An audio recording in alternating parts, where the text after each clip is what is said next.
Let's get started. It's 2 or 3 minutes past 9 o'clock. Good morning, everyone. I'm Stephen De La Roche. I'm the Special Magistrate for Code Enforcement for Daytona Beach Shores.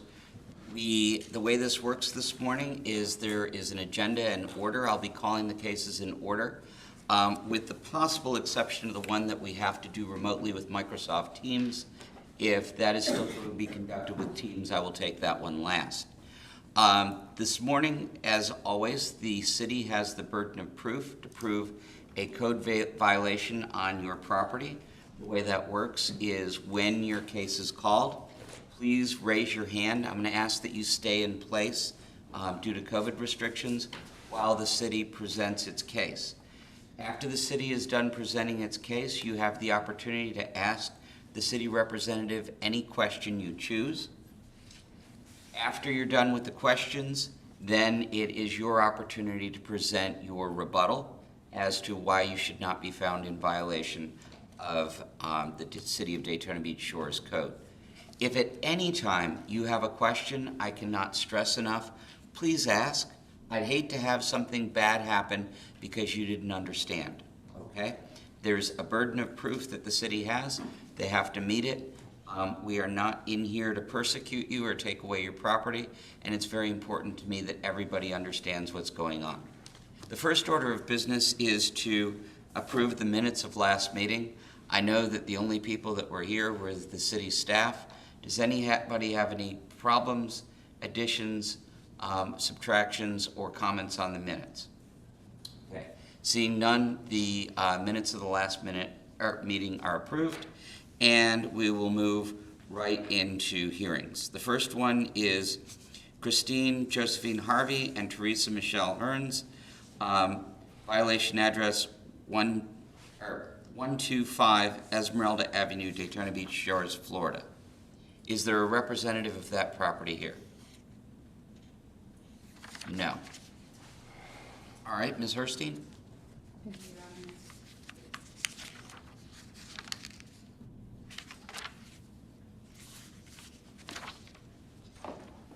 Would you please raise your right hand and be sworn? You solemnly swear to tell the truth, the whole truth, and nothing but the truth, so help you God. I do. Your Honor, this is a first compliance hearing, meaning it has already been before His Honor for an initial hearing and been given an order and a time to correct violations. Right. This is for property owners Christine Joseph Harvey and Teresa Michelle Hens, who I've learned to be daughter and mother, respectively. And this is a single-family residence on, single-family residence on Esmeralda, which is a side street off of South Atlantic. This case began back in September of 2019. There was a complaint about unpermitted work happening there, and activity to permit the work got underway and then stalled.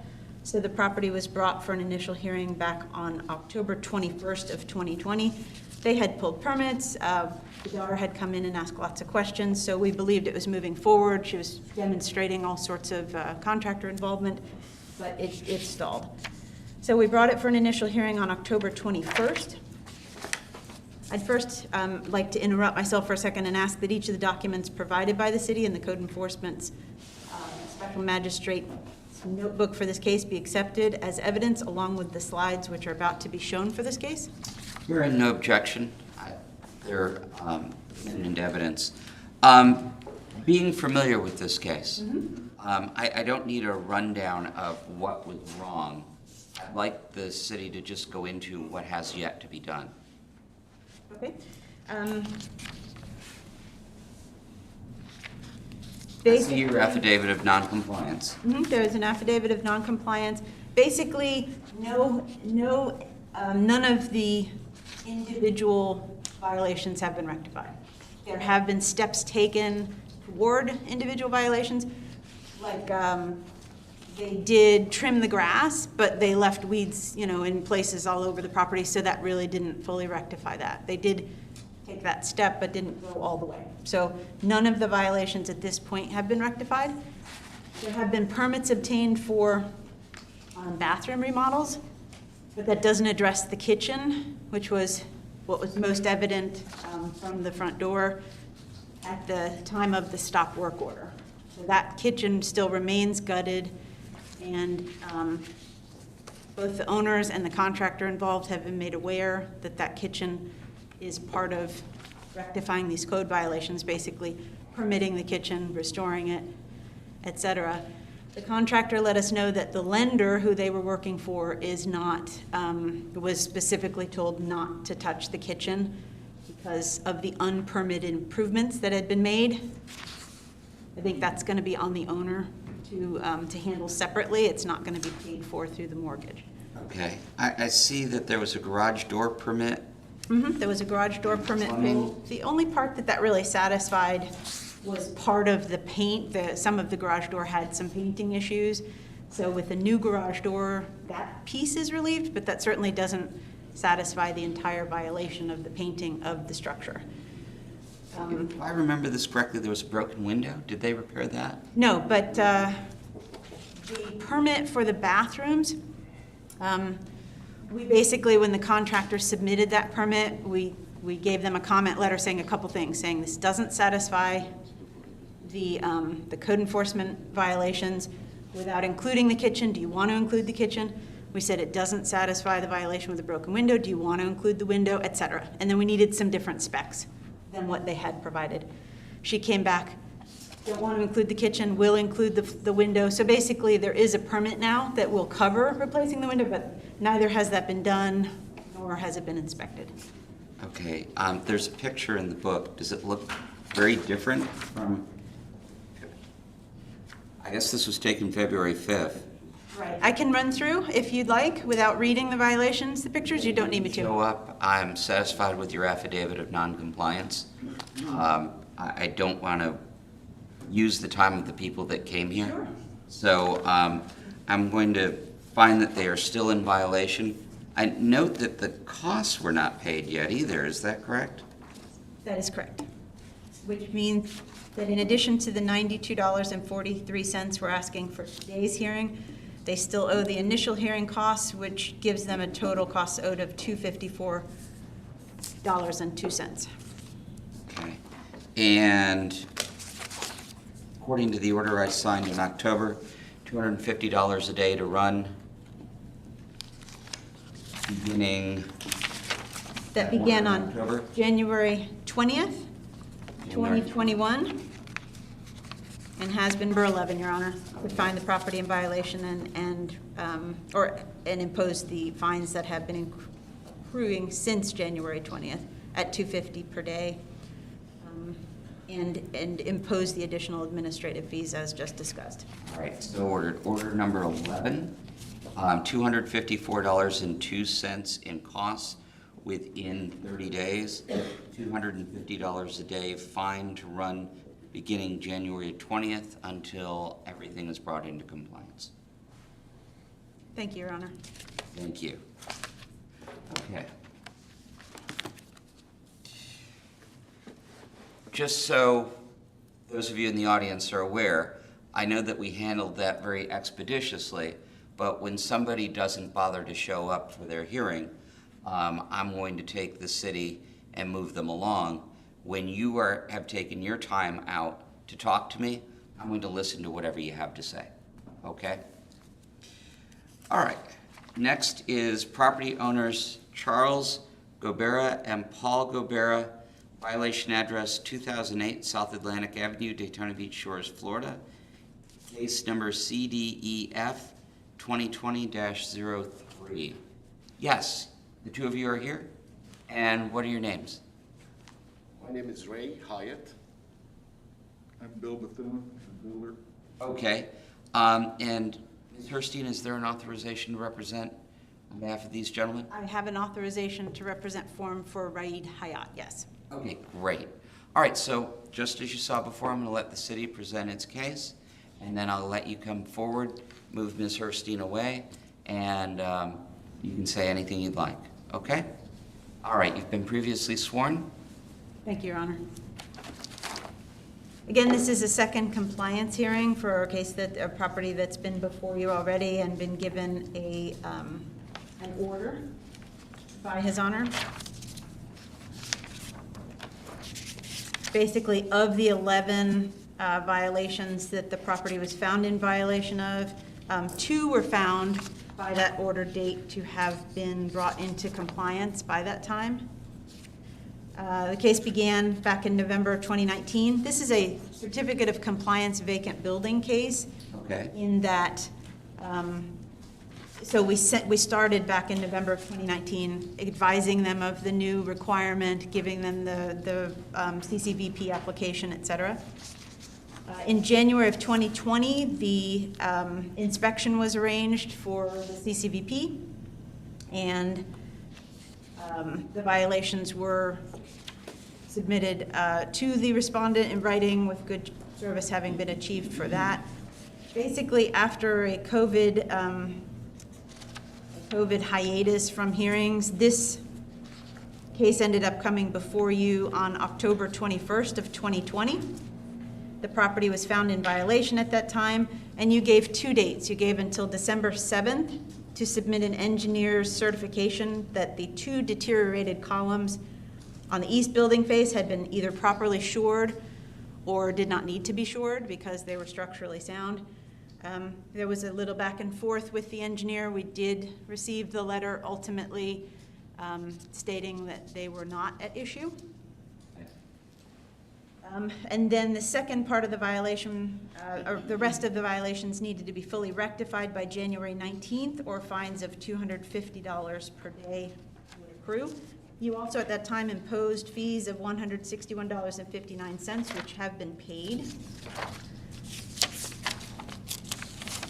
Basically, the first engineer's letter you can see on 4B-38 with the follow-up 2 or 3 pages later.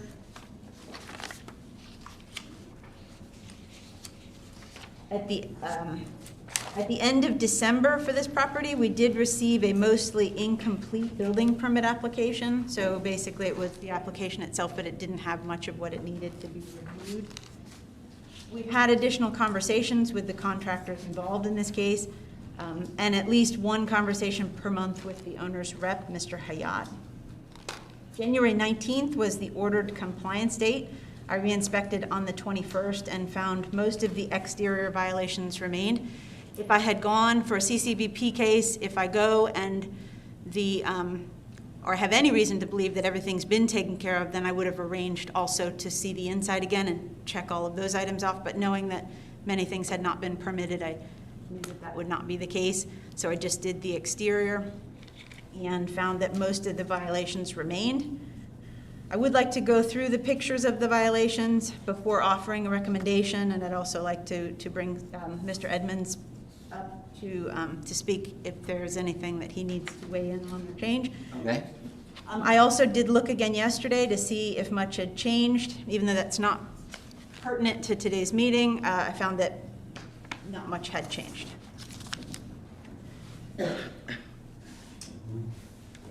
Okay, please proceed. This is a screenshot of the open permits as of the 10th of February, and nothing is different today from the way that it was then, from what I understand, with the exception of we have received, I believe we have received a permit application, and that's for a different case. So I don't believe that much is different from today. I know for sure that no additional permits have been issued to do any of this work. I also do know that a roofing permit is being sought, and that's a great first step since there are roofing leaks that are smart to fix before addressing the drywall that's damaged, et cetera. So there are 3 open permits at this time. I'm sorry, there is 1 open permit, is the mechanical permit was issued, and it has not been final approved yet, but that was to remove those 2 mechanical pieces that were unused elements. And then the electrical and building permit applications are still pending receiving additional information before they can even be reviewed, okay? You want to put this in evidence? Everything that I'm showing slide-wise, I believe that I did, and possibly I did not. Thank you very much. I would like to ask that everything that I have presented in the packet be submitted, and the special magistrate's notebook be submitted as evidence, along with all the slides which are shown today and contained herein, yes. Okay, gentlemen, any objection to anything in your packet? No. Okay, I see you both shaking your head no, so they'll be received into evidence without objection. Thank you, Your Honor. Okay. I would like to go through the violations. I would like to do it briefly, if it pleases Your Honor. to put it Your on case, record. Ms. Herstein. Thank you. So violation A, window trim wood is deteriorated in places and not preventing water intrusion. In all of these slides, you've got the purple, which was the very initial picture, the re-inspection in October, which was before the initial hearing, and then today, and no permit has been obtained to properly replace the wood that has deteriorated there. I did give you an inside picture to show you what that window looked like when we went back in January of 2020 to show you the evidence of the water intrusion there. And that has not been rectified under any permit that has been obtained yet. Okay. Violation B, the piece of gutter and vegetative debris visible. The gutter piece itself was removed. The vegetative debris was cleaned up on or before October 1st. When we went, it had reoccurred by October 21st when we went, and then it has remained in violation through the January 21st, 2021 inspection, and even February 5th reinspection, and also yesterday. I agree that when there's nobody on site, it does make it a little more challenging, but somebody needs to make that a part of visiting the property, would be to clean that up, I suppose. Violation C, building does not present a neat and fresh appearance and the paint is discolored by mildew or dirt, north building face. Looks like somebody did make an attempt at that. It is still has mildew, it still has discoloration in places. This is the worst area of it. It's closer, but it's not there yet. And again, when I say it's not there yet, it was not there yet by the January 21st date that it needed to be there, because that's what today is about with the first compliance hearing. Window trim wood is deteriorated in places, again, showing you similar pictures to what you saw before.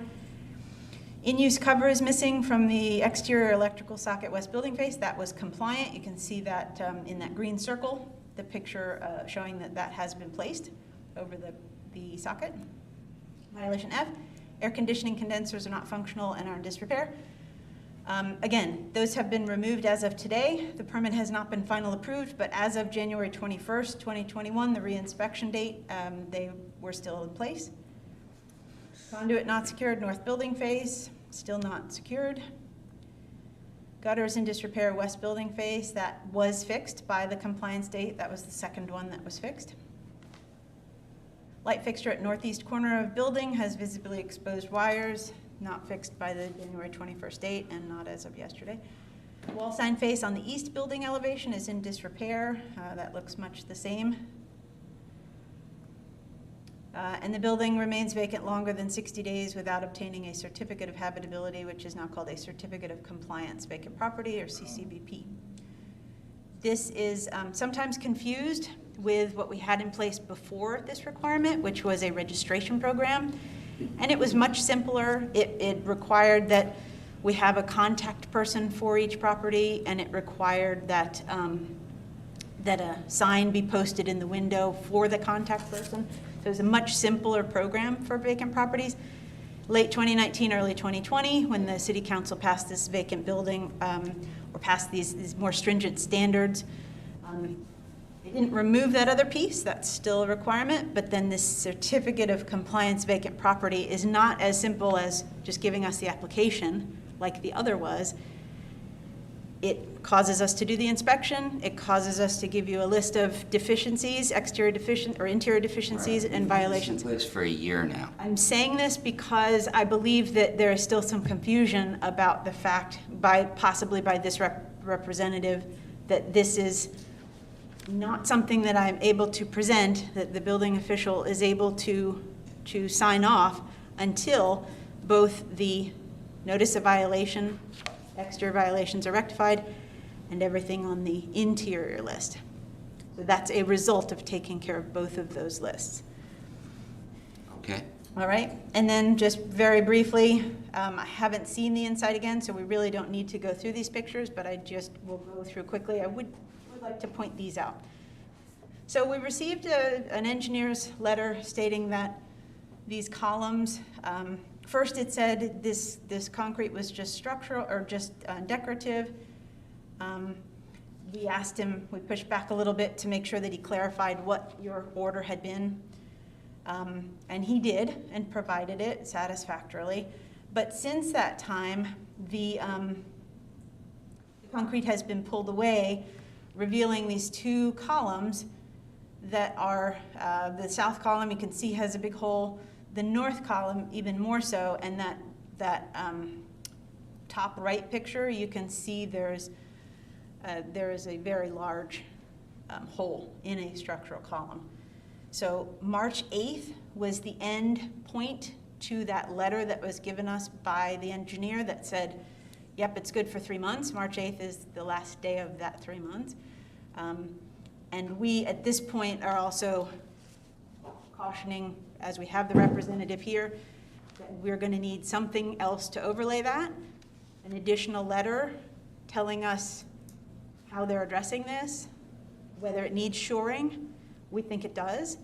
And, or else we are going to have to move forward in some manner, like looking into declaring it a dangerous building, and that's a whole other set of layers that would add expense to the property owner and property representative. So we're cautioning them to please be very aware of that date.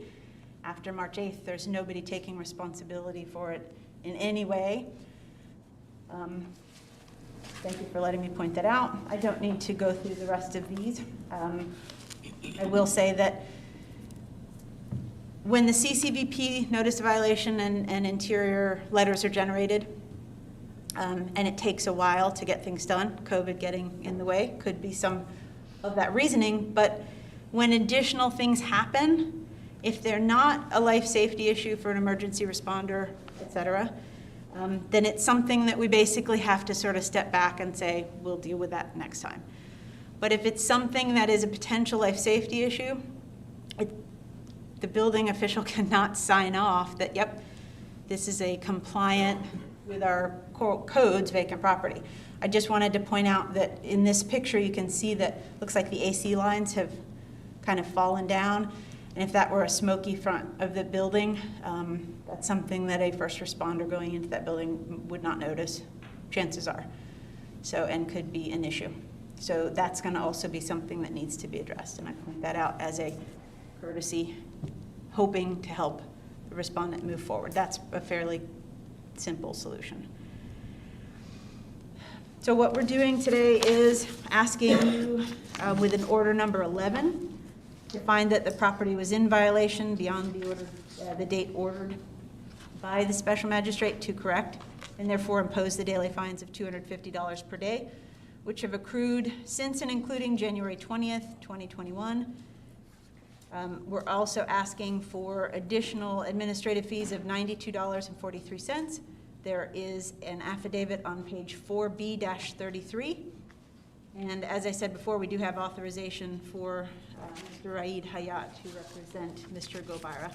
I would like to bring Steve up to the podium and put him on the record as well. Just a second. Okay. Well, gentlemen, do you have any questions for Ms. Herstein? We don't have any questions, but we would like to represent. And I'm going to give you your opportunity, but this is your opportunity to cross-examine her, anything she said before she calls another witness. Otherwise, we're 4 witnesses down the road and you're asked, and nobody remembers what order things go in. So no cross-examination. All right, Ms. Herstein. Thank you, Your Honor. Steve, if you wouldn't mind coming up to the podium, please. I think we need to bring that. I'll grab it.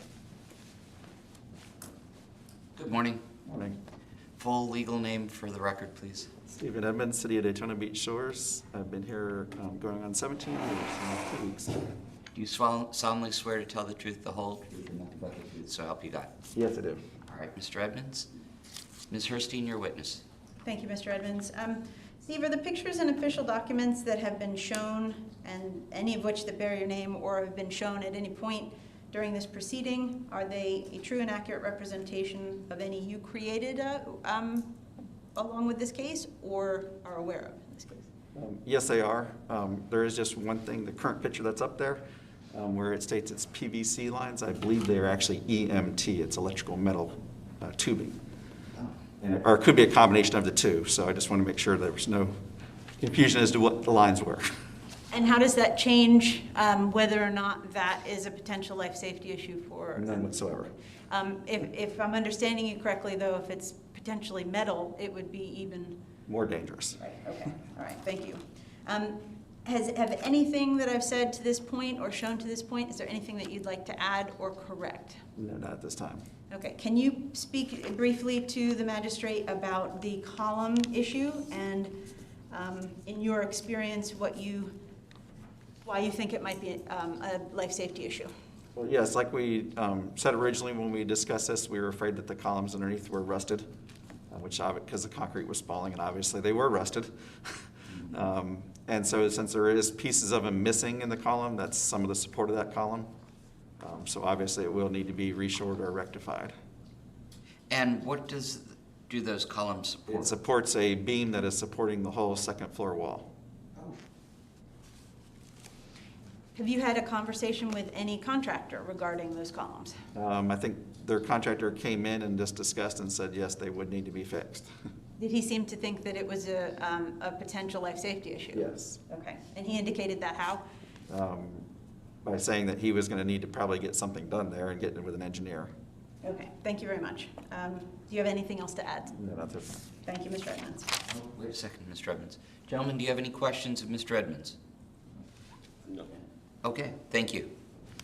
Thank you, Your Honor. The city's request that the property be found to have remained in violation is already on the table, and I will step away in order to let the representative speak. Okay, thank you. Gentlemen, if you'd like to say anything, this is your opportunity. Yeah, you come up here so I can see you. How you doing? I'm well, how about you? Good, good. All right, if I could have each of you state your name and then raise your right hand. My name is Hovid Hiatus. Could you say that again? Hovid Hiatus. Okay, I go by Ray. Ray Hyatt, all right. And sir? Yeah, Bill Bethune, owner of Executive Homes. Okay. Gentlemen, could you both raise your right hand and be sworn? Do you both solemnly swear to tell the truth, the whole truth, and nothing but the truth, so help you God? I do. I do. Okay. It's a little unusual to have two people at once, so I'm just going to ask that one of you speak, and then the other not tag teaming me, finishing each other's sentences, okay? No problem. All right, so Well, for me, Mr. Hyatt, would you like to go first? I would just like to start out with, it's just something sounds that we're in violation, that we are ignoring some matters. We are not. We have been working very hard to take care of all the issues that the building have. Okay.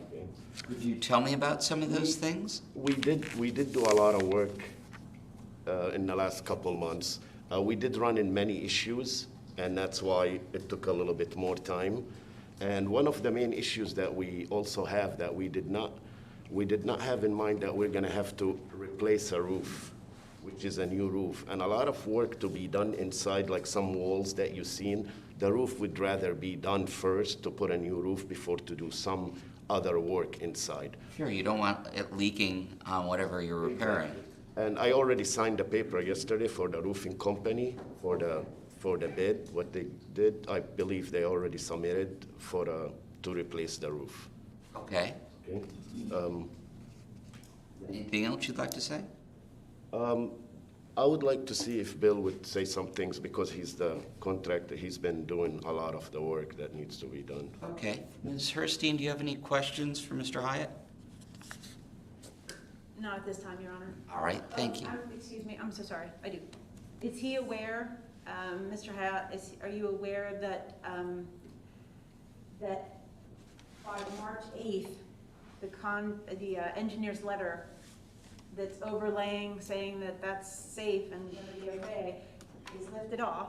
That's the end of his statement to that effect, and that we're going to need something else, or we're gonna have to move forward with a potentially even more expensive route called the Declaration of Dangerous Building. Well, I wasn't aware of it till 30 minutes ago because you told me, so now Thank I you. am. Okay, thank you very much. No problem. Okay, Mr. Bethune, Yes, sir. what would you like to say?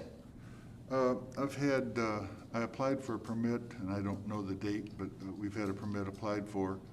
I've had some people there doing some work. What was the permit you asked for? The permit that they required that we come in and get the building in the condition it was supposed to be in.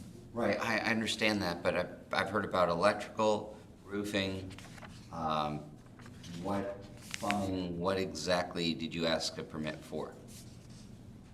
All the issues that were listed in the. Okay, so everything that's Yes. in there, you've applied Yes. for a permit to come into compliance. All right, thank you. Which we're addressing. The most immediate problem is those two pillars that when we did go in and work on the windows, we did some cleaning on the building. We took that concrete off those two pillars in the front that you see in the picture. Right. Thought that was a problem. I had an engineer involved before that. When he saw the pillars covered with concrete, he thought that everything was fine. Then he's since has taken that letter away. I have a contract. I expect that they're building additional pillars to put the sister beside those and solve that problem. Engineers involved with that. We now have the roof contracted for to be redone, and I believe the electrical. I think we pull an electrical permit to do the items in there that need to be done on that. So we've just been moving forward all along to solve all these problems, and after I'd met with Gwen and found out what the situation was with the roof, we then understood we had to replace the whole roof and not just do a repair on it. So we've gone forward and gotten bids on that, and now have a contractor, and he's ready to go forward and put a new roof on the building. Okay, is there a reason that things were not brought into compliance or under the previous order? Just after I got involved with it, it's just taken us some time to get the different bids and get everybody involved and coordinate with the owners as to what we're going to do and how we're going to fix it. And it's just taken some time, and unfortunately, I'm a builder, and in the midst of this problems that we have with our pandemic right now, it's just taken time to get these things done. Okay, when do you expect reasonably to have everything done? I expect the pillars to be replaced within the next few days. We've already signed a contract with them to build to sister up those pillars and fix them, which is the real immediate problem. The air conditioners I know were removed on the outside. We have an electrical permit. I've got a plumber that will come and Coleman Plumbing out of New Smyrna will come and take care of the plumbing issue. So I think we've addressed everything, and we're just trying to bring it to fruition and get it done as quick as we can. Okay, can you give me a date? I think we've got everything under contract that has to be addressed right now. As far as the pillars and the roof, of course, the biggest thing, and the pillars. The electrician, I know we had the units removed. We've done some cleaning and removal of stuff there and debris in the air conditioning units. So I think we're moving along. I expect in the next week or so to see most of these things taken care of. We have everything ready. We're pretty much everything is about to get escalate. Sometimes you can't help to run in many issues, especially in the times that we are in right now. I agree. It took a little bit of time, and Unexpectedly. And also, Bill, you didn't mention that also the roof is about to start Yes. worked on. Yeah. I do have one thing to ask about that Gwen mentioned about March 8th, which is about those pillars, correct? Mm-hmm. Right. So this is gonna be done before March 8th. Yeah, fortunately, we went in and some of the work we did with the windows and whatnot, we took that cement off those pillars, not understanding why it was there, but after we took it off, we could see exactly why it was put there. So I went right forward with that with the engineer, and then with the East Coast Welding to go ahead and make up the beams that are necessary. I think the beams are already made up. I expect them to be there in the next couple of days. Put in place. I believe Sandy said that the beams are already, they got them done.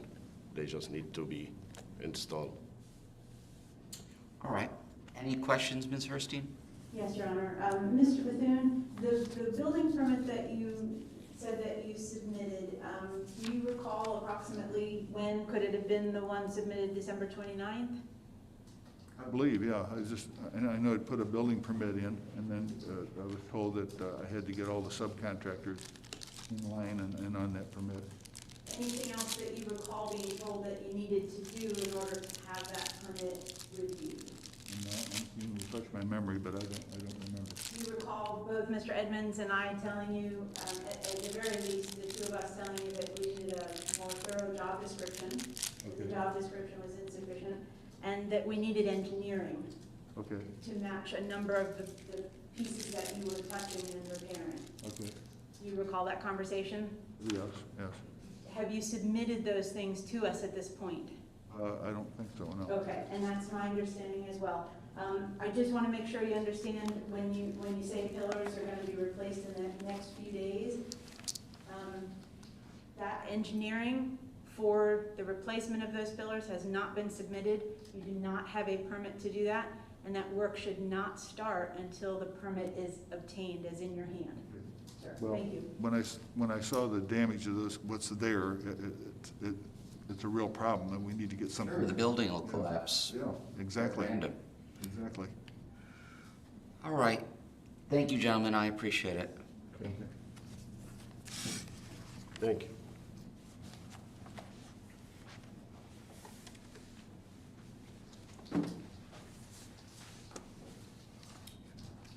All right. I'm going to issue an Order 7, which is a violation with administrative fee.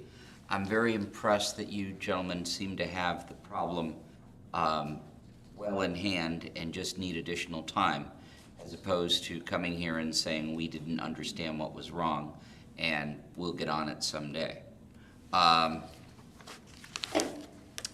Your Honor? Yes. I'm sorry to interrupt. We, the city, as they have already been given a violation 7, would like to ask, or have asked for an order number 11. An 11, okay. I'll give an 11. The difference, I'm sorry, the difference being that a number 7 was what you were issued after your Right. initial hearing. The time to correct has passed, and that you were given by the magistrate has passed, so an 11 basically would say that the special magistrate agrees that it was not compliant by the order date, and is a different order than the findings of fact document that you got initially. It just marks where we were at that point, that it did not meet the order. Understood. Okay, thank you. Thank you, Your Honor. I apologize. Okay, I'm going to order the administrative fees of $92.43 be imposed, and I am going to reserve ruling on the fines for 30 days. I'd like to see you guys here at the next meeting with a presentation as to why I should not impose the full fine. It would, yes, I'm sorry to interrupt, Your Honor. All we're asking today was that you find that by your order date, the property was not compliant. It doesn't mean that once it is compliant, you have the ability to wipe out any fines, but we are asking that you today impose just the fact, or agree and impose the fines that have been accruing, that you agree it was not compliant by your order date. all right. $250 a day from January 20th, 2021 moving forward. I really want to see this thing done in 30 days, please, guys. All right? We will have it done in 30 days, With the proper permits for the pillars. of course. Okay. I just would like if we can do something about that we're in violation and we're Well- getting $250 a day. This happened to me 2 years ago, and I had $16,000 in fines due to an agent that did not take care of the situation, and I had to pay those fines. I understand, and I think I've been pretty clear that I want to see this done in 30 days, and then we'll talk about the fine. No problem. Because I want to encourage things to happen. I don't want people sitting around, then they come see me a second time, and then they start working on the problem. I can see that the two of you are working on this problem. All right? Yes, Your Honor. So I will, Ms. Herstein, can we schedule this on the next meeting as well, please? As an update, if we're not able for it to be a second compliance hearing, then you'd like an update, Your Honor? I'd like an update, please. Sure, certainly. All right? Yes, sir. Thank you, gentlemen. Thank you. You're free to stay or you can leave. Thank you. All right.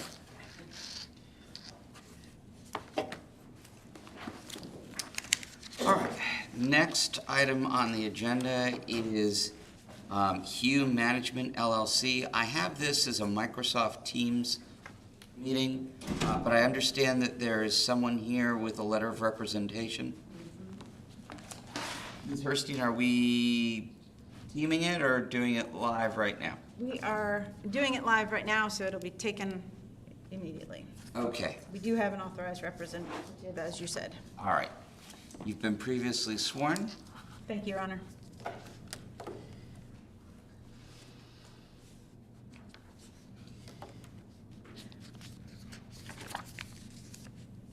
This case is with property owner Hui Management LLC for 2400 South Atlantic Avenue in Daytona Beach Shores, with case number CDEF 2020-09, parcel ID 5322-03-05-0180. And I'd like to ask that each of the documents provided by the city in the Code Enforcement Special Magistrate's notebook for this case be accepted as evidence, along with the slides which are about to be shown. Okay, any objection? No. All right, they'll be received in evidence. Thank you, Your Honor. This case, again, started with a letter about the CCVP program, Certificate of Vacant Property, and a Certificate of Compliance Vacant Property back in November of 2019. We were able to inspect at the end of January of 2020. After some mail confirmation issues and COVID hearing hiatus, the initial hearing took place on October 21st of 2020. At that time, the property owner was given 60 days to become compliant, and administrative fees of $147.79 were imposed. There were a few points that I had made at the end of that meeting about becoming compliant. We had a little bit of, it sounded like the owner could not hear toward the end. So basically I took that I had said and reduced it to writing and sent it to her by October 26th, or on October 26th. And basically it was about the fact that we could come out and inspect any time that she felt she was ready, and we could give them an update as to how, you know, we agreed with all the points, that we could meet her representatives there. And about the fact that the interior issues needed to be fully compliant before we could issue that Certificate of Compliance Vacant Property, which is the last of the violations listed for this case. Basically, along the way, a few things have happened. An electrical capping permit was obtained in mid-November of 2020. Most of the electrical items, both inside and out, were finally inspected by an city electrical inspector shortly thereafter, so that was good.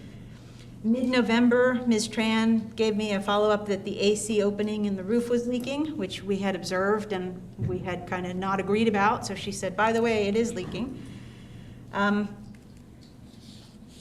She also asked again about we'd talked about this west-facing door, which I'll show you a picture of, if they could just basically put a plate on the bottom to fix it. And I told her again it needed to be replaced for a couple of different reasons.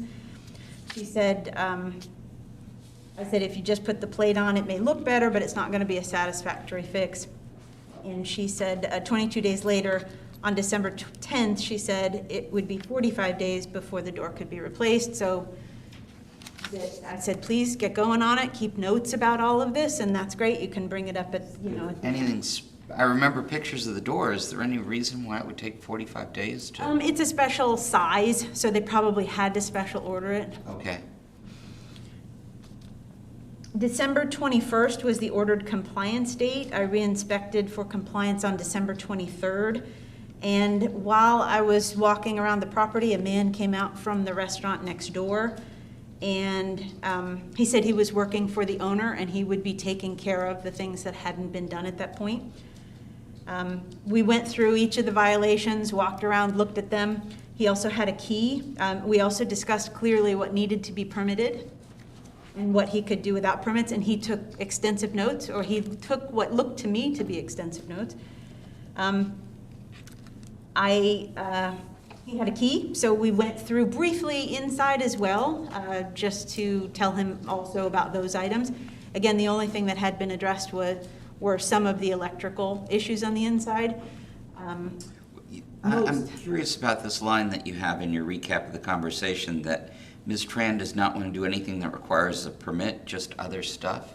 He told me, again, it's hearsay, but he told me that's what she had said. She wanted to do the other stuff, the things that, because he did not have a license, but he said he would be able to organize people who did have licenses to come in, and that he was going to be the organizer, but he did say that she didn't want to do things that didn't require a permit, which I didn't understand whether that meant she'd want to do those items or she wanted to try to do it without permits, if it could be done properly without permits, you know, so.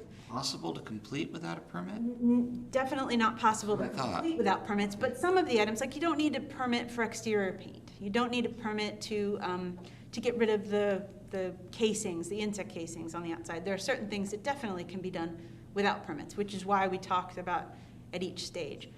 But he had said, she doesn't want to pull permits, I understand, but you can't become compliant, and I was very clear with him at that time, can't become compliant without having pulled any permits. So I sent the notice of first compliance hearing based on that inspection because the majority of the items had not been addressed. I sent the notice of first compliance hearing basically first for the January meeting. Ms. Tran told me that she didn't have enough time to prepare. There is an email stating that in this packet. She also told me that replacing the back door was too expensive and would take too long, so she just had it patched. You can see her email on 4C-45. At that time, since she was willing to write that she understood that we did not view her property as compliant by the board's or by the special magistrate's ordered date, I told her if she would write that to me, then I would feel comfortable moving her to the February 17th meeting, since really the first compliance hearing is about making sure that the property owner knows if the city does not deem them compliant. So I said, if you'll write that and you'll tell me you know when the next hearing is, I'll feel comfortable moving you to today, and that's what I did. Some additional violations have been corrected at this time. Others have been altered, but not in a way that we can deem compliant. Basically the patched doors. Also, somebody took AC vents, interior AC vents, and attached them in some way over the window opening in the block, and then painted them. Creative, but not a way that's going to satisfy that violation. So some things have been done and moved the violations forward, and other things have been done that definitely did not. But since today is about whether the property was compliant on the ordered date, before giving you a recommendation, I'd like to go briefly through the pictures, if Please. Okay, thank you. This is just an overview of the building. It was a bar. It's been 2 bars in the last, I guess 15 years ago it was 1 bar, then it was briefly another bar, and it has not had a tenant for quite some time. Again, of the violations, the grass and weeds being over 12 inches high, and the, so A, I, and that's it, have been deemed compliant by your order date of December 21st. This was a screenshot of the permits that have been obtained for this property as of February 13th at 1:19 in the afternoon. And basically the only recent permit is addressing any of these issues for this case is the one above the blue line, which is the electrical permit, which, as I stated, took care of all of the outside electrical issues that we had identified and most of the interior ones. Okay. Violation A, I told you that was actually deemed compliant, so that's good. We'll move on. Violation B, door on the west building face in disrepair, delaminating at the bottom. This was the picture taken at the reinspection date after your order. December 22nd, it was not compliant by your ordered date. Again, this was the picture of the window-like opening in the block on the west building face, unprotected and allowing water intrusion to interior spaces. That is what it looked like on December 22nd when I walked around with Christopher. And I did show you also a view of the interior damage, what it looked like, showing that it was allowing water intrusion. Right, I remember. The opening, violation D, opening on the west building face immediately behind the irrigation pump is unprotected. It is protected now, but it was not by the December 20th or 21st date, 21st. Uncapped pipe to the exterior wall to water heater does not present a neat and fresh appearance. And I gave them some options because sometimes people don't even know where to start. And that was not compliant by December 22nd. The door on the west building face does not, so this was about the appearance of the door, did not look pretty, and it still, or by December 22nd, it was not altered. Exterior paint peeling in places, they had not painted or done anything with that by December 22nd, and there are some pictures at the bottom showing where it's still peeling off. Exterior paint discolored by rust in places, insect casing in others, and I have a couple pictures for you there. All the bottom row are the pictures of the re-inspect. We can still see it's peeling. There's rust, or rather rust on the roof line there on a couple places, and the peeling on the bottom left. Exterior elements are rusted and deteriorated in multiple places around the building. Again, this had a permit obtained for it and had been addressed. Violation J, satellite dish and metal strapping on west building face are non-functional elements and should be removed. So the yellow box at the bottom shows you that the strapping was removed. Great. But the satellite dish remains, so that violation could not be deemed compliant. And violation K, the building not obtaining the certificate of compliance vacant property, and that still has not happened, did not happen by your order date, and has not happened beyond that date. We don't need to go through the deficiencies if you're interested in any of them. I did not take pictures while Christopher and I walked around inside because he wasn't bringing me there to demonstrate that it was compliant in any way. We basically briefly walked around and I pointed out this one, number one, refers to this, number two refers to that, because the only things that had been done were the electrical. There is still an electrical issue that remains inside the building, and that is that there was a stubbed up conduit. Basically, it's still 3 feet high with this metal conduit sticking out of the ground with nothing else around it, and that needs to be addressed. Anybody walking in there, again, in smoky conditions would... Never see it. Yeah, it could be a real issue for them. So, we're asking basically that you, for an order number 11, that you find that the property was in violation beyond the date ordered by Your Honor, and that you impose daily fines for $250 per day, which have accrued since and including December 22nd of 2020, and that you impose additional administrative fees in the amount of $85.53, which you can see an affidavit for on 4C 30 and 31, because the original administrative fees of $147.79 have not been paid. So that is a total of $233.32 in administrative fees. And we do have authorization, which we got Monday, I believe, for Jeanette Camerden to represent Ms. Tran. Ms. Camerton, am I pronouncing that correctly? You are. Do you have any questions for Ms. Hursti? No, we spoke briefly before we started, and I think we plan on setting a time to meet tomorrow to go over a couple things. Okay. So, Anything that you'd like to say or present on behalf of the owner? yes. All right. This is your opportunity. Okay. Thank you, Your Honor. Thank you, Ms. Hursti. I'm Susan's realtor, and I have been for years. She's actually took this off the market for some time. We listed it actually in 2018, so it has been sitting for quite some time. But Can I ask what the purchase price you're well, advertising? we just lowered the property to $300,000. Now, being a standalone business in the location that it is, we do have it under contract as of late last week. Congratulations. Yay, it's been on my top priority list as far as that goes for her. She is a mother of small children living in California And with the pandemic and being unable to travel, this has all been kind of difficult for her. She's really just recently brought me up to speed on all of this here. I do know that the door, the frame was fixed with the kick plate and painted since you were there last. As far as the vents go, I was not aware of that, which we'll take a look at that tomorrow. As far as the mud daubers on the outside, I think she had those pressure washed, but those are gonna come back.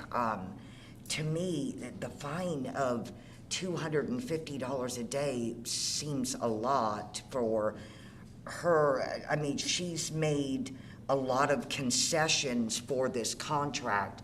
She's actually came down $60,000 in order to put this under contract with a contractor out of Miami who is planning on coming here and completely remodeling inside and out the whole building. So I think she's a little leery on putting any more money in. Whatever's necessary, of course, she will. Her goal is to, of course, be done with this property, and yeah, so. I certainly understand that. I wouldn't wash a car that I was about to sell that was under contract, but I understand. it's the other people around her that have to put up with the appearance of the building when they're the ones that are in compliance. Right. And certainly if she doesn't want to do anything and let the lien run, it gets expensive. Sure. And that's her choice. When is the closing on the property? Well, the only contingency is I've done a preliminary title search with my title company, which I was just made aware this morning there is a lien on the property from the city. That is the only contingency on the contract that this is all taken care of. It is a cash 6-week closing with the 30-day due diligence. So, yeah, they are willing to extend. This gentleman really does want the property, but we just need to do whatever it takes to get this cleared up. I'm just hoping that for Miss Tran's sake that we can get the fines down to a minimum for her. She has a payoff on the property. She's already losing money on the property based on her sale price, and 6 weeks from closing is $10,500 in fines. I understand. That alters the deal considerably, I imagine. Yeah, it does. But again, it's the people around the building that I I'm understand. concerned about, not so much the owner of the property. Right. Um, And once again, it's just been a little difficult for her being so far away and being unable to travel. Sure, I understand So- property in other states, and Yeah. just to get a light bulb change sometimes is a heroic effort. I get that. Yeah, But and I appreciate the fact she did the electrical, but you're not giving me anything that I can hang my hat on to mitigate. right. The previous two gentlemen had all their permits in a row. They had a letter from an engineer. They knew exactly what needed to be done. And with all due respect, your client is hoping to wait out the time before she can pass the problem on to another owner, which is her right to do so. Right, But people around, again, are the ones that suffer. yeah. Um, Well, I think she just feels as if they're going to be coming in to do all of this work, and I understand. Sure, why bother to put a code of Everybody is something saying here, that's going to be different? yeah, I certainly understand that. Do you know when your closing date is? I do. I have a copy of the contract for you if you want to look at it. Yes, please. Okay.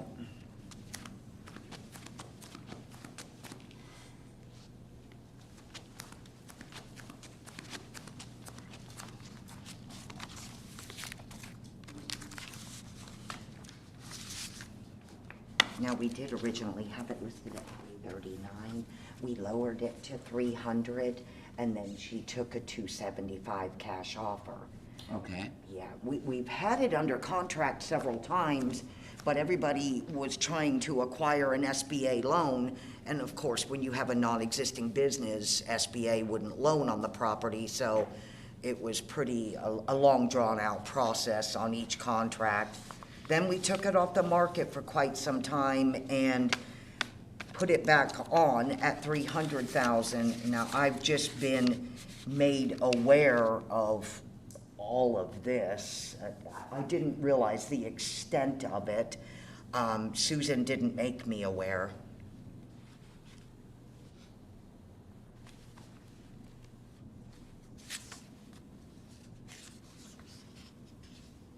Sorry, please give me a second. No, not a problem.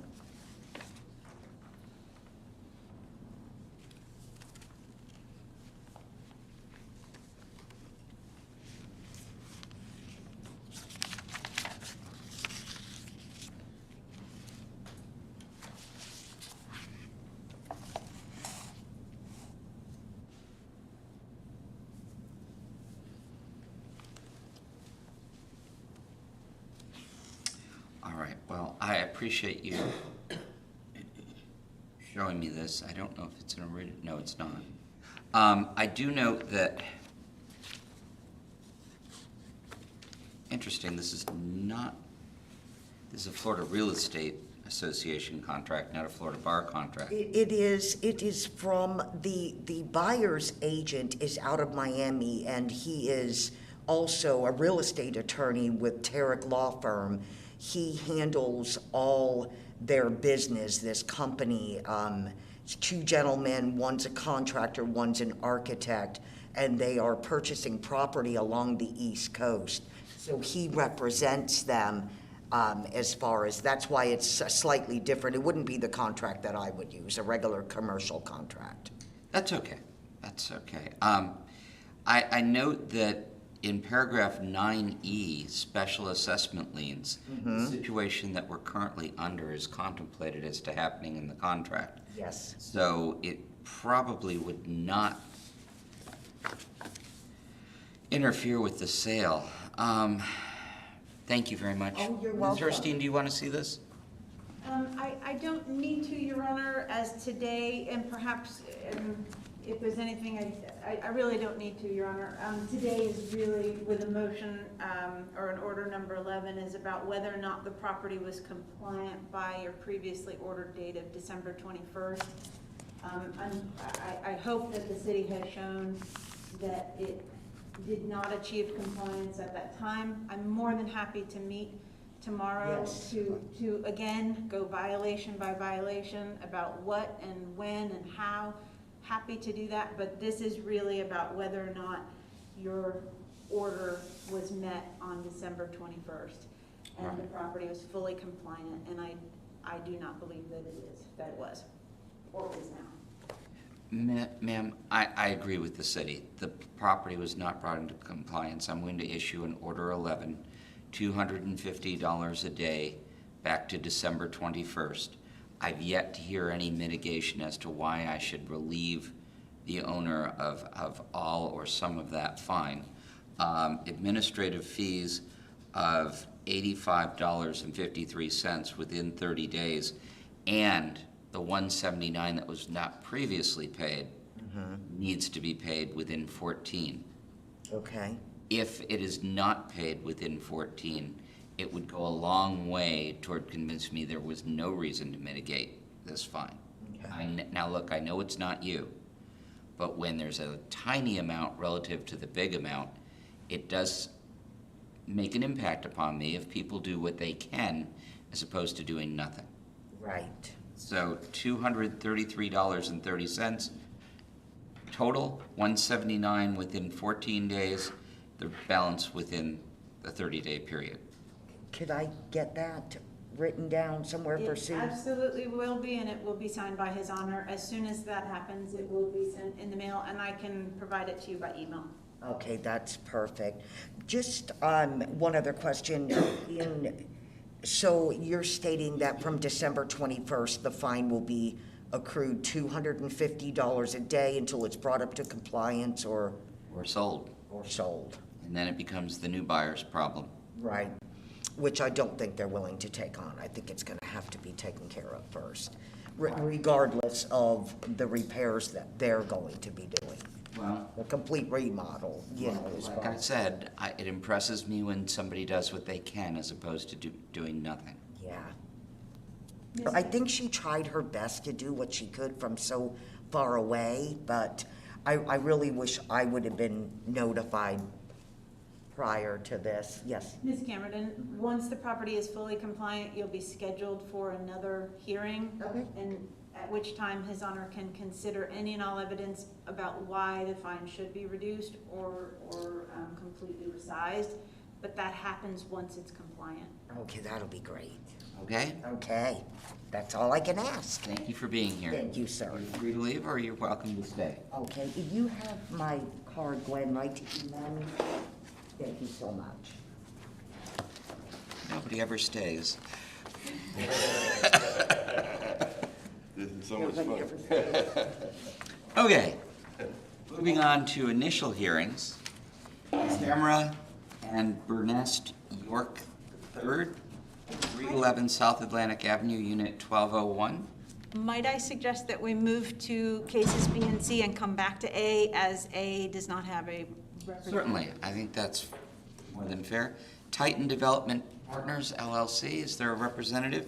Yes, sir. 3309 South Atlantic Avenue, Daytona Beach Shores. Yes, sir. And your name, sir? Jay Suarez. Okay, thank you. All right, Ms. Herstein, you've been previously sworn. Thank you, Your Honor.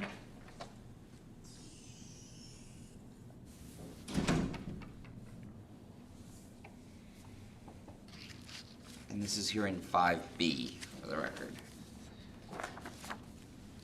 Or agenda item 5B. Okay.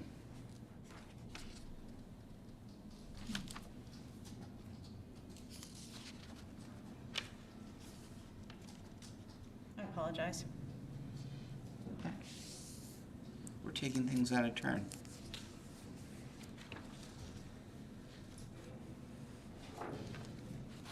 I'd first like to ask that each of the documents provided by the city and the code enforcement special magistrate's notebook for this case be accepted as evidence along with the slides which are about to be shown.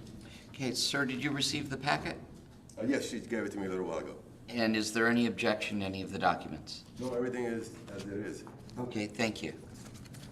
It shall be received into evidence. Thank you, Your Honor.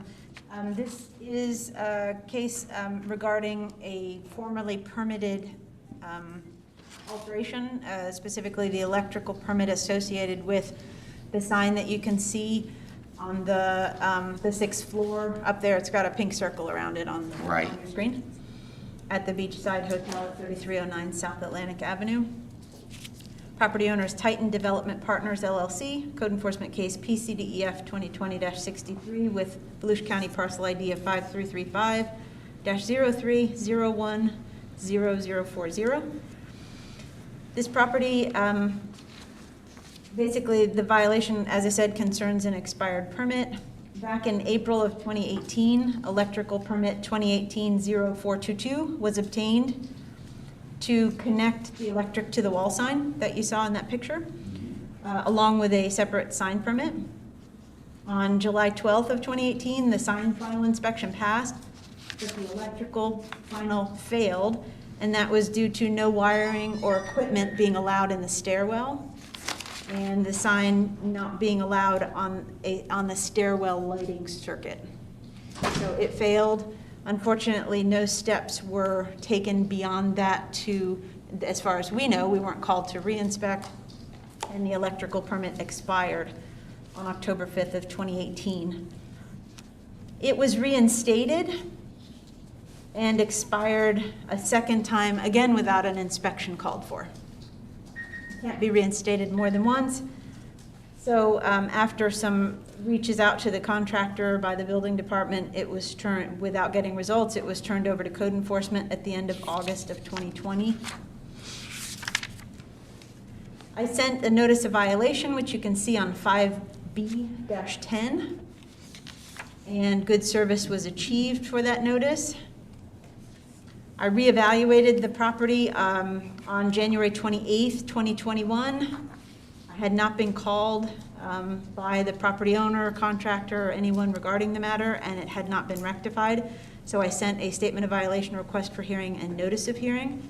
And good service was achieved for that mailing. On February 11th of this year, we received an incomplete electrical permit application to basically replace the one that had expired. We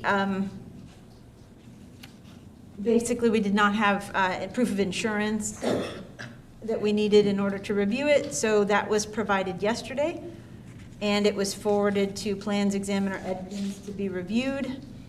Yesterday, Mr. Edmonds sent a comment letter that he needed to know where the electrical elements were now going to be relocated to, because if they were just pulling a permit for putting it in the stairwell, which failed before, that seemed like just a recipe to go in circles, right? So he needed some indication of where it was going to be moved to and how it was going to meet code. And as of leaving the building department this morning, we had not received a reply, which is not unusual because it just went out yesterday afternoon. So basically, we're bringing the property before you for an initial hearing. We're asking for an order number 7.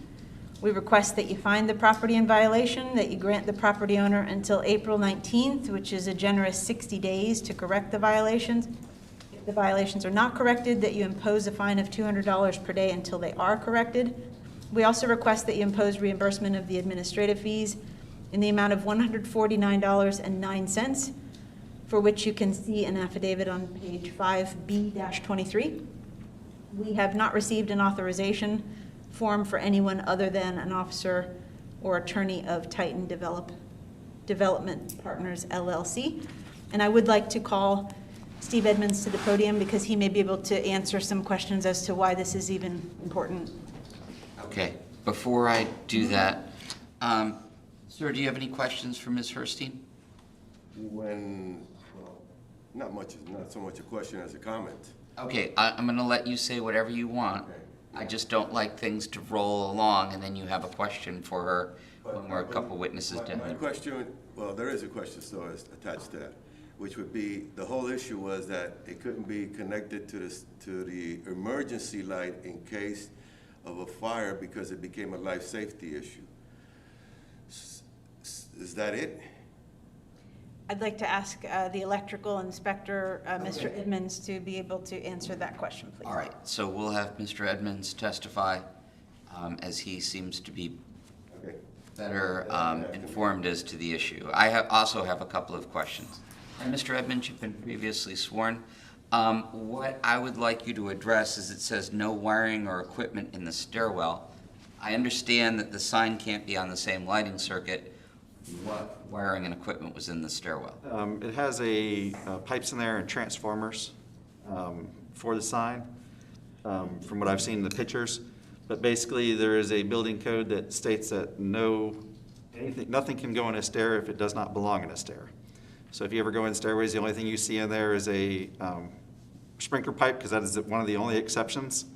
Everything else has to be separated from the stair. Reason for that is because it's a safe haven for if there's ever a fire in the building itself.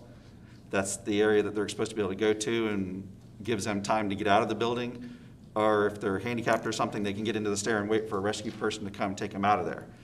So they don't allow anything else in there, regardless of what it's doing, unless it serves that stairway. Okay. The reason for the wiring, it's not just that it was tied into the emergency circuit, is that there's wiring in there. Wiring sometimes does have a tendency to fail or catch fire. So the last thing they do is want to add something to a stair that might catch fire. That's a safe haven. So it's prohibited for anything. It's same with elevator shafts. They prohibit anything that doesn't belong in the elevator shaft except for the elevator. So it's the same thing with stairs. And that's why is they don't want anything in there that could add to a fire or cause a potential fire in that safe haven. Okay.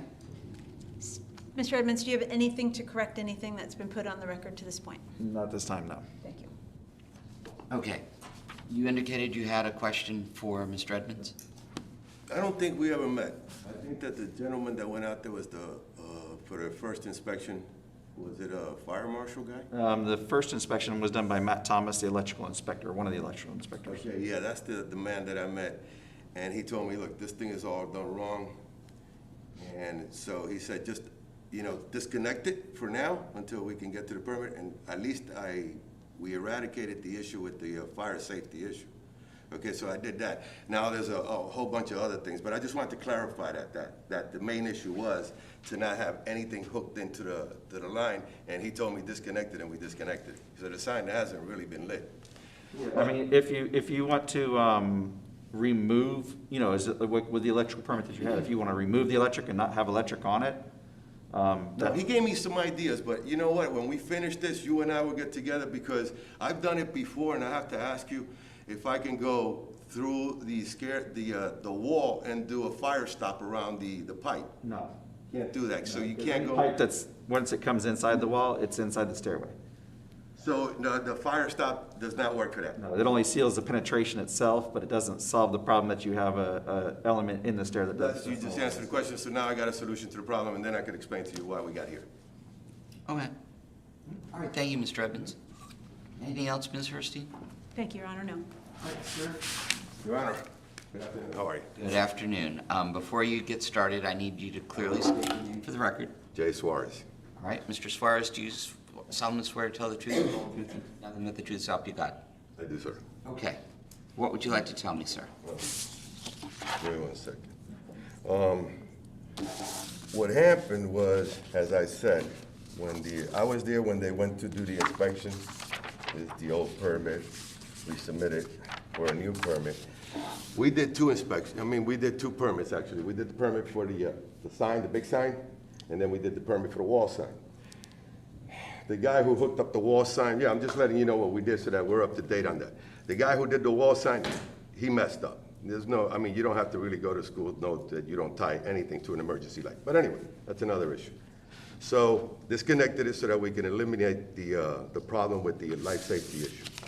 And then we did get the reinstatement, and somehow, I honestly can't tell you what happened. Whatever happened, happened. And then last year, in August, when we got that letter to try to get the contractor, he was still closed in Hialeah.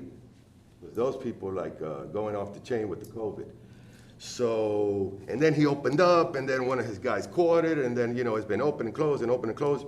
So, but I felt okay knowing that there was not gonna be a life safety issue, so that's why, and I also had my son come over here and try to address this, which he didn't address it too well.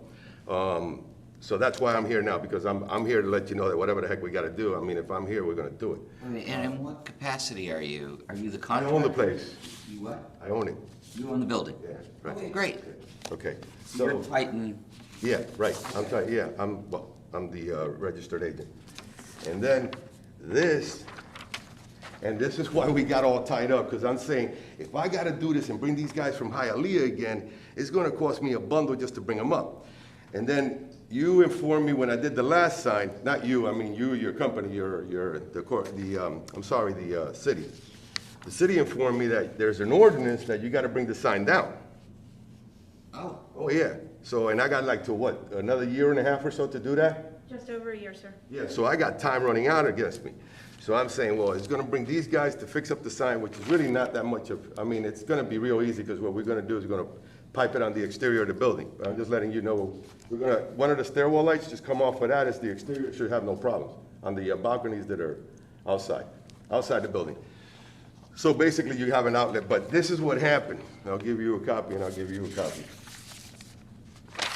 Sir? Thank you. I figure, if I gotta bring them over here anyway, we're gonna be running that. Bring them over and do everything at one time. Now, we're working on satisfying the issue right now, which he already clarified for me enough to know where I gotta go, where I'm gonna get the juice from. So there is an application in-house, because I went over to see the owner of the sign company, and I told him, man, what happened? So you're gonna take down this pole sign that's in the front. Well, we're not taking it down, we're just rebuilding it. It's gonna be from a pole sign to a pylon sign, which is the new code. Okay, so you're gonna, Tear the whole thing, bring it down. We're not bringing it down, we're getting rid of it and then putting in a new one, like this. okay, I get this. But what I'm doing is I'm trying to save myself a couple bucks by doing it all at one time. I Do you feel that 60 days would be enough for you, sir, To get the permits, not to finish the job. to get the electrical permit? The electrical permit, we should be able to finalize really quickly because I know where to get it from now. I get it from the outside. But once I get the permit, doesn't mean that I have to do it, right? I have 180 days, right? That's according to the, if you don't mind, I'll answer his question. That's Sure. according to the permit life, but not according to any order that the special magistrate gives you today. Well, then I'd like to clarify It would be 60 days. I would like to clarify that with you. How long will it take you to get this repaired? I'd like to clarify one thing, though. There is no issue if it's not hooked up, then we have a permit for the sign to be up there. We passed that sign. We passed that permit. We just don't have the electrical permit to hook it up. So if I'm legal on the wall sign and the electrical is not hooked up, am I technically violating anything? Do you still have the wires in the stairway? No, they're out. The wires are gone. The wire's been clipped. The wires have been clipped. So if you want to go over there, would you like to go over to the hotel? One second, please. Well, one thing is that we can issue the, you had a permit to do it one way. Pardon me, sir? You had a permit to install the sign a certain way. Right. If you want to change that method and not have electrical sign, But listen to what I'm saying. I'm saying I don't want to change the method. I want to put everything back. I do want to, this is costing me money to have the sign off because people don't see it. So if you have sign, the whole reason for the sign is to attract business. Now, what I'm saying is, while we get the monument passed and while we get this one done, if you would allow me to hook up the electrical, because I got to bring a lot of equipment to get way up there on the 5th floor. So what I'm saying, being that it's dead now and all you have is a sign that's really been permitted and passed, because really that's what we got. The only thing we don't have, what you're telling me is to get a modification of the permit and eliminate the electrical, which is kind of like, I could do that and then I will have to get a new issue for the electrical later on if that's what you want me to do, because we could close it out now. I mean, that's the easiest way is to close these. Let's close it then, let's close it and I'll reissue it. That's it, we could do this. We can close it out right now. They can revise their application that they currently Yeah. have to just say they're gonna remove all electric for the sign and then. Then we're legal. It's as simple as that. And then all I have to do is just one more step to, Then he's in compliance. yeah, then really, that's it, because I'm kind of like technically in compliance, although I'm not in compliance. You get it? The only part that I'm not in compliance is because I got a permit for something that I'm not using. I understand. Is he currently in compliance? No, Your Honor. But if he were to modify this application that's currently in process, if his contractor were to modify the application to remove all electric associated with that wall sign, then we would go out and inspect it and make sure that the electric was all moved and it wasn't in the stairwell, and close out that permit. That would replace the one that had expired, and then he could do whatever he wanted to do down the road with his, well, that's not true either, but he could then address it. Well, I can do whatever's approved. Let's. Yeah, but All right. I would have done that a long time ago. I'm just trying to push, I'm trying to push the square peg through the round hole. All right, Mr. Suarez, I fully get where you are at this I'm point. glad, I'm going to find that you're not in compliance, give you 60 days to activate your plan. You understand what I mean by that? I'm gonna close this thing out right now. I don't want to need 60 days. I mean, for what we're gonna do is this, because I don't want to activate the plan because I could get caught in the 60-day and then I'm gonna be up on the cross. I don't want to do that. So what I like to do is just kill it. We'll eliminate the electrical. We'll eliminate it from the permit. That'll put me in compliance. And then when I get this one, which is gonna be pretty soon, we're gonna start this one real fast because we're almost on the last leg of this. So you'll be getting this in your office probably next week or so. Then when we get approved, because I don't know what the approval process is gonna be, it could be a week, it could be 2 weeks, it could be whatever. Once we get approved, then I'll throw the other one on the piggyback of this one, and we do them both, maybe on the one permit. If we gotta get 2 permits, we got two permits. But right now, what I wanna do is I just wanna satisfy this thing and put it to bed. I certainly get that. Yeah. I'm giving you an avenue to do that. Oh, no, the 60 days, I'll take it, but what I'm saying is I'm gonna close the permit. I'm not gonna reactivate it. Great, Good. great. We're good then, we're in sync. Yeah, I would prefer never to see you again, not because I find you. Don't say that, man, come on, you hurt my feelings now, I'm really hurt. No, it's, Say you wanna see me again, not in this position. I would love to see you on the golf course. How about that? All right? But I'm going to give you 60 days to get your plan. Whatever that may be, yeah. Whatever that may be, the city can dismiss the violation because it's no longer an issue. Correct. $149.09 for the administrative costs Say that right now? within 30 days. Can I just go out and get rid of it? You have till 30 days. I have like 5 minutes so I can just get rid of this. I'm kind of like, After you leave this room, you're free to go do whatever you want. I can just go over there and pay right now? Yes, and you'll need to just write the case number in the memo. It's in your packet. So I just give them that and I pay. Good, I'm good. All right. Hey, thanks a lot. Good luck. Okay, have a good day. You too. And I guess I'll go see you probably later. Maybe we can knock this out by, you think you can go tomorrow? You have to get your contractor to send us an email saying to revise this permit to remove the electric. We'll issue the permit, we'll have to pay and pick it up, and then he can call up and set the inspection at that time. So I'll be back next week and then I'll call it in and then we'll meet out there. Thank you so much for your time, Your Honor. Take care. Thank you. Good luck to you. And, Do you want this? yeah, sure. I need that. Yeah. I have no use for it. Good luck. And I'm not into getting beat on the golf course, I said. Take care. Okay, hearing 5C, Ramesh Uluri and Christina Uluri as trustees of the Ramesh Uluri and Christina Uluri Revocable Living Trust dated May 7th, 2015. Thank you. That is the longest property title we've ever had. 3400 South Atlantic Avenue, Daytona Beach Shores, case number CDEF 2020-84. Ma'am, as you're the last person in the room, I imagine that you're here for that. Yes. And what is your name? My name is Anita Faulkner. Okay, thank you, Ms. Faulkner. What's your attachment to the property? Actually, I am assisting right now. The actual property manager is very sick and has been in the hospital pretty much almost 2 months and is actually in ICU right now at Halifax. I'm sorry to hear So that. he's actually my boyfriend, and so I came in from Orlando and have been trying to help him do his job.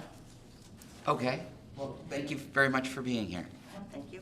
Ms. Herstein? Ms. Faulkner is authorized by the property owner to be here today. Okay. I'd like to ask that each of the documents provided by the city and the Code Enforcement Special Magistrate's notebook for this case be accepted as evidence along with the slides which are about to be shown. Okay, any objection, Ms. Faulkner? All right, they'll be accepted into evidence.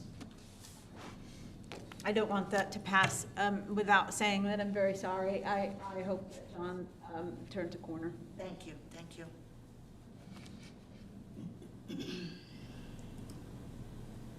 This property is a commercial building where you see the blue arrow and the pink arrow. Those are two rented spaces. There's a shipping company under the blue arrow and the Surfside Tavern, a bar under the pink arrow, and the yellow arrow or green, whatever that is vacant, has been vacant for a few years. Okay.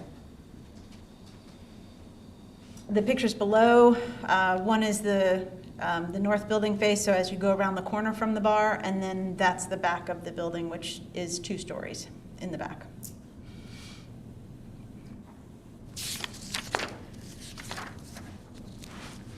Of the 19 violations that this property was cited for, 1 of them has been corrected satisfactorily that I'm aware of.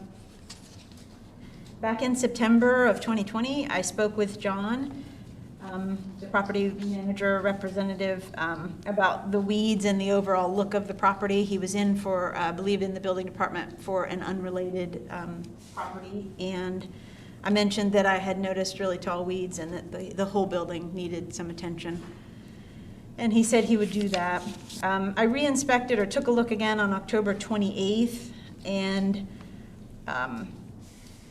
noticed that while the weeds had been addressed, I didn't see that anything else had been, and there were some pretty significant violations, and I started to see that there were some structural things as well. So I went ahead and generated a notice of violation, and you can see that on page 5C9, beginning on 5C9.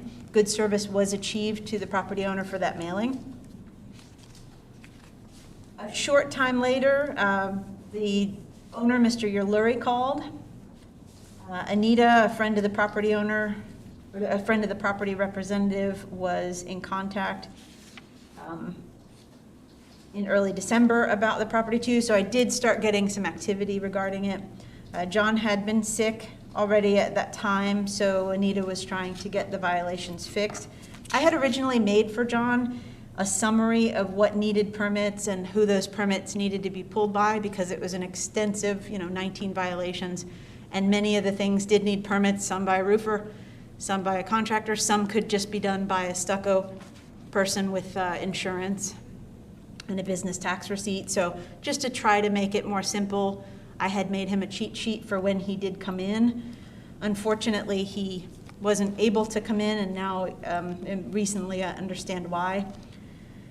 So when I found that out in December, I passed that list that I had made on to both Anita and the property owner by email.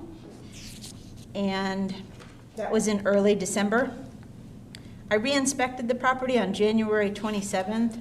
And as I said, all but that one violation remained. So I generated a statement of violation, request for hearing, and a notice of hearing. You can see that beginning on page 5C-20. And good service was achieved on that mailing.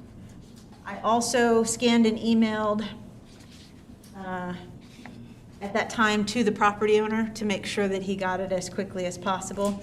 He called me and I sent him, he said he'd had a couple contractors out and he needed some more suggestions, so I sent him a list of contractors who had CBC, CGC, and people who pulled permits. We can't recommend, obviously, but we can give a list of anybody who has successfully pulled permits in the shores. In early February, I talked with and met with a number of contractors, gave them that list as well. We looked at pictures. Some of the work had actually been done. Some was simple, like places that just needed a stucco individual to pull a permit for it, but others were like the header had been covered up, and painted over. There were some other places that a windowsill, which wasn't just stucco falling off, it was deeper, rebar spalling inside the sill that needed permits to do it. So basically, some work had been done without permits, and then the whole building was painted. I cannot deem those painting situations compliant because basically, in order to make these other things right, it's all going to have to be undone and then painted again. All right. So basically, one of the violations do I have, having actually been rectified. I would like to take you through those violations with pictures. Yesterday, we did receive a permit application from contractor Mike Hurd, one of the people that I had been talking with. We did get the owner's signature late in the day. I looked this morning to find out what was accompanying that permit application, to find out if we had, the engineering for the 3 items that needed it, and there was nothing else with the application. So I spoke with Ms. Anita before this meeting, and she said that's still being generated, which is great and understood. I'm not sure why the hidden slides. Oh, yes, I am. Excuse me.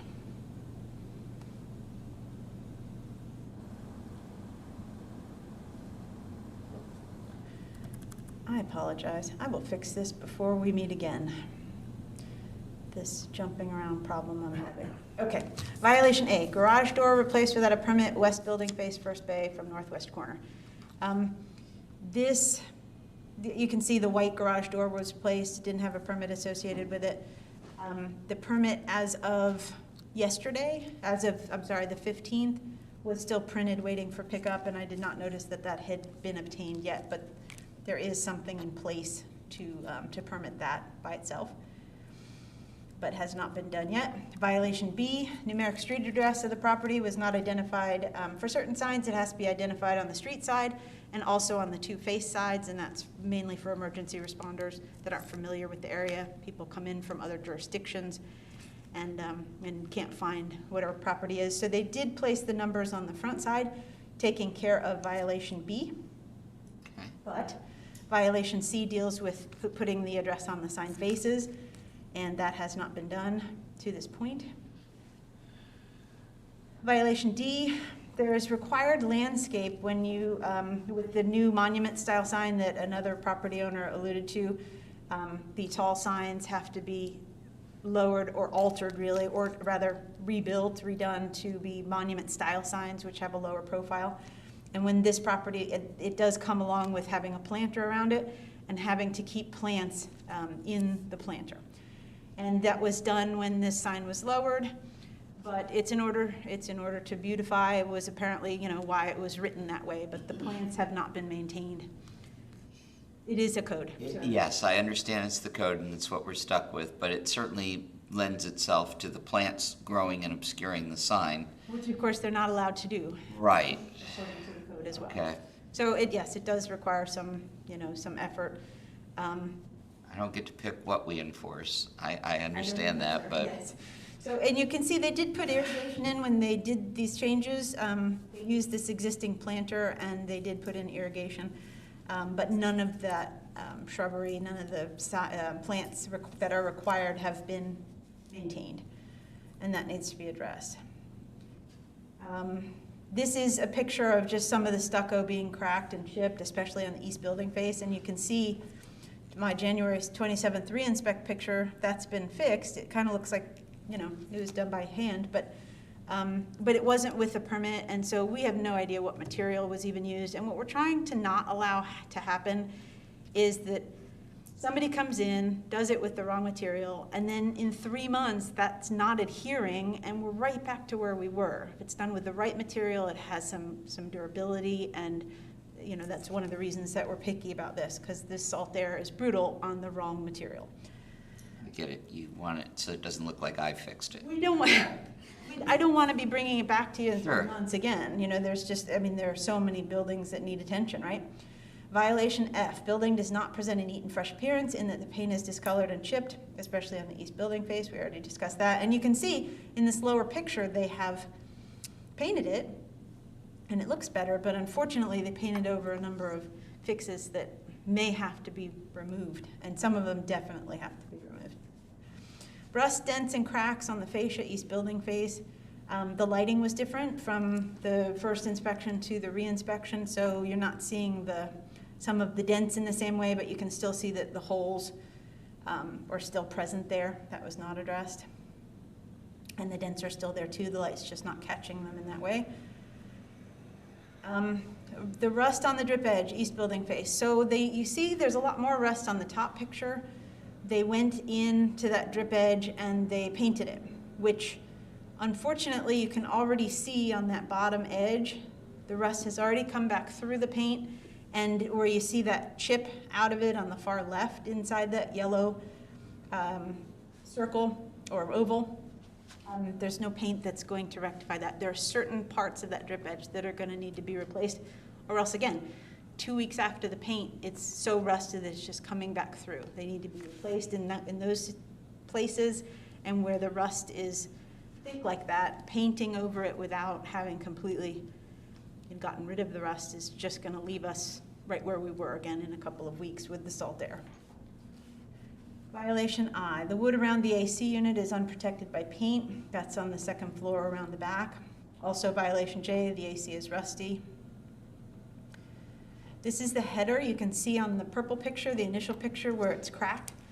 About a third of the way down into the header, you can see a long crack. It almost runs the whole, the whole north half and goes, it seems to be beyond the half of that header.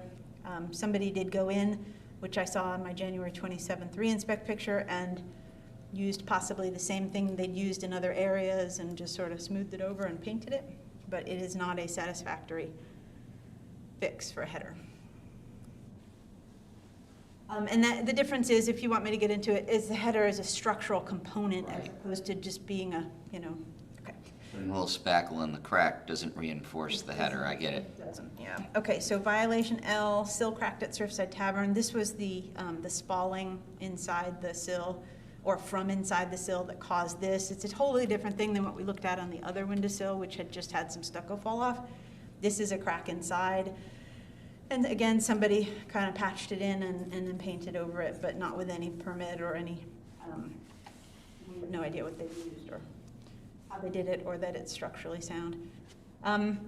Soffit in disrepair in places, east building face. This is the main place where this is an issue, and you can see that that hasn't been changed, other than maybe getting a little bit worse in the lower orange picture at the bottom right.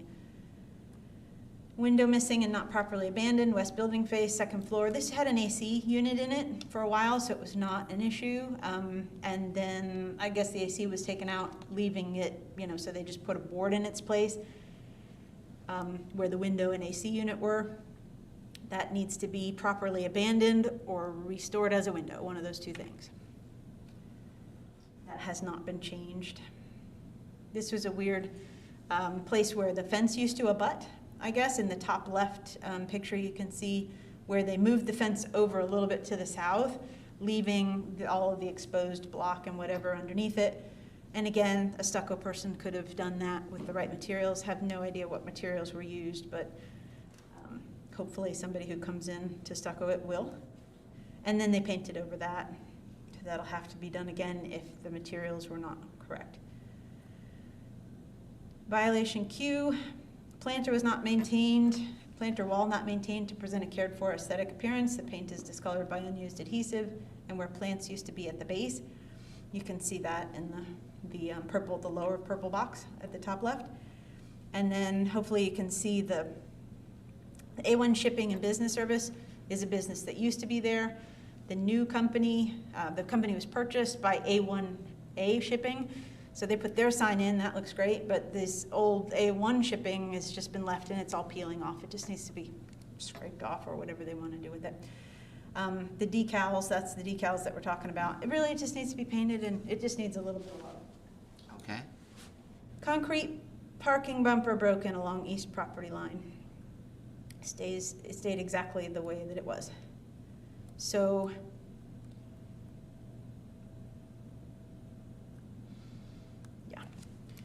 we're asking that the property be found in violation with an order number 7, based on the fact that we have not seen any of the engineering, which we're told is in the works, which I do believe. I do have the engineer's name. But because we haven't seen it to know whether it's going to have to be sent back for anything, whether it's complete and approvable, I would ask that you give the property owner 90 days, which is significantly longer than what they're asking for, but just because of the long list of violations and the number of things that have moving parts, we're asking that you go ahead and grant the 90 days, which is till May 18th. Their property manager hospitalized. And now, right, and now his significant other is the one that's stepping in to help the property owner. I was told the property owner is coming down, but and is moving down, but at this point that hasn't happened. He thought he would be there by April or May. Okay. So I'm asking for an order number 7 to give until May 18th, and that you impose a fine of $250 per day until the violations are corrected. We also request reimbursement of the administrative fees in the amount of $162.89. And that you can see on page an affidavit for it, 5C28, and I have received authorization for Ms. Anita Faulkner to represent the property. All right. Thank you, Ms. Herstein. Thank Ms. you. Faulkner, do you have any questions of Ms. Herstein? Not really. Okay, is there anything you'd like to say? Just that we did try to get quotes from different general contractors. I met with 3 personally and I met with 3 personally Okay. and walked the property. Please raise your right hand and be sworn. I have no doubt you're lying to me about this, but do you solemnly swear to tell the truth, the whole truth, and nothing but the truth, so help you God? I do. Okay. I do. But no, I did call several, and so did Ramesh. I walked the property multiple times. People just won't get back to you, or they don't want to do the job. Or I they understand. say, we can give you a quote, but we can't get to you for probably 3 or 4 months. And the main issue is the header, I think, just the header. But that's what we have to wait for all the structural drawings. Okay. Otherwise, pretty much it's all cosmetic. I will say, I don't know how to properly abandon a window. How do you properly abandon a window? Maybe I'm not going to say. Okay. I don't know either. I have some ideas, but they're probably wrong. Right. But you're in luck. We have an excellent city staff that seems to be more than happy to share information with you. Okay. And then also like the rusty AC unit on the 2nd floor, I mean, it's the salt air. I mean, what do you do? What do you do? Again, Okay. We have people for that, not. Okay, that's basically it. I mean, All right, well, I'm encouraged that you're aware of the problem, that you've tried to take steps to counter it. I'm very, very sorry about your boyfriend being hospitalized. I'm going to find the building in violation, order number 7, give you until May 18th, 2021, Okay. before any fines accrue. okay, If they do accrue, it'll be at $250 a day. okay, Going to order the owner to pay the city's costs of $162.89 within 30 days. Okay. Is 30 days enough time? oh, sure. Okay, I actually have some of his checks. great. And all of your questions, I'm sure that code compliance would be more than happy to point you in the right direction. Okay, all right, thank you. Thank you for your time. Yes, Your Honor, may I make one point on the record? And Sure. I'm glad that you brought it up. In addition to the header, however you treat that window, if it's gonna be blocked in, which is one way to abandon the window opening, that will need to be engineered and done Okay. by the engineer. And the final thing is the windowsill at the tavern, that northernmost windowsill on the east building face where it's Right. spalled, that needs to be identified by an engineer, what specifically That- has to be done there. Okay, And so I say they, that because that could potentially be the longest piece in right, fixing this. right. Now, do we need a drawing for that also? Engineer drawing. Engineer. So And the- basically, he would say this is the method, generally, he would say this is the method Okay. for addressing. I'll be sure and let and then Ramesh that know would that be then. followed. Because I don't know if Ramesh knew that. Okay, I did indicate it on, but it was hand notes, so I understand if it got mixed up, but I'll make sure that you have a copy of that if you'd like. oh, I have my little notes, my cheat sheet, because I'm constantly looking at it, like the fascia, you know, where it's the dripping, where the rust is? Yes. I'm like, you really need a roofer to come out for that? Not to replace the whole thing, but some of those pieces are gonna have to be replaced, and for that, yes. And the soffit, it does look bad at the surf side. Yeah. You know, we are having difficulty with the tenant in that building. I gathered by his comments.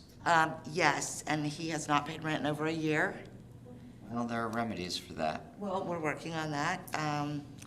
And so he hasn't been very cooperative, even with the small repairs we did make.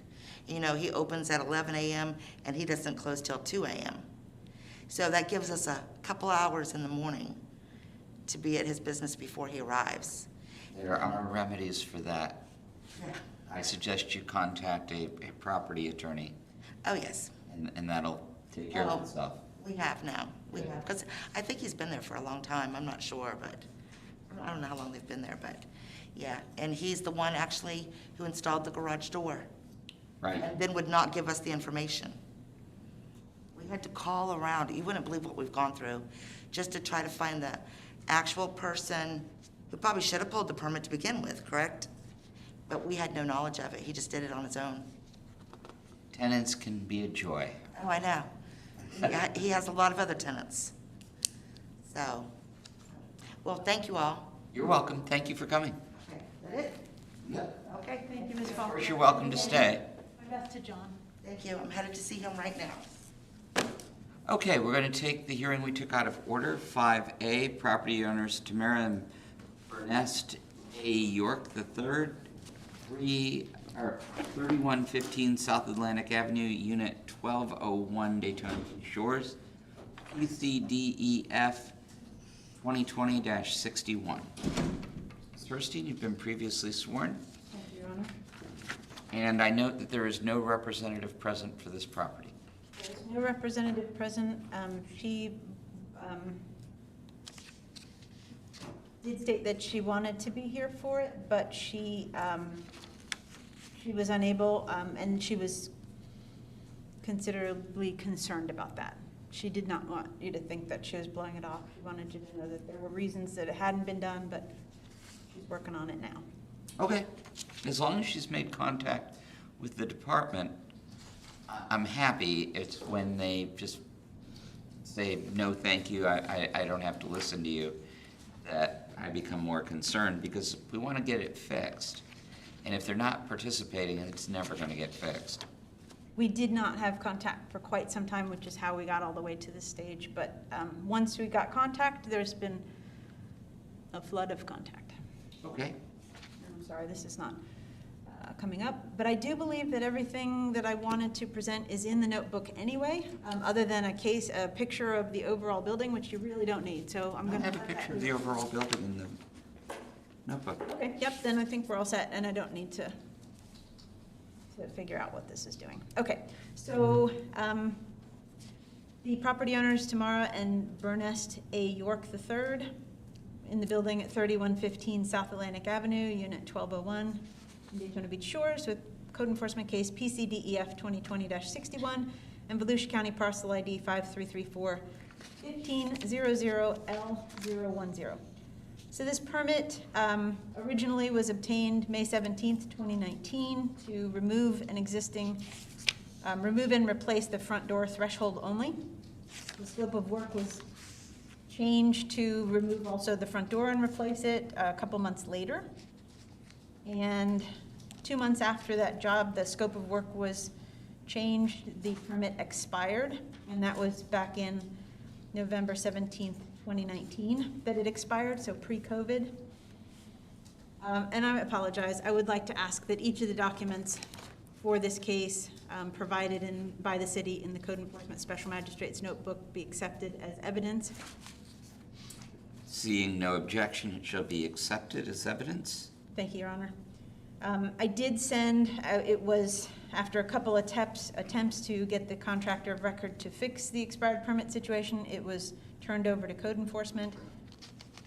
In late September, a notice of violation was sent and good service was achieved, and you can see that notice on 5A8.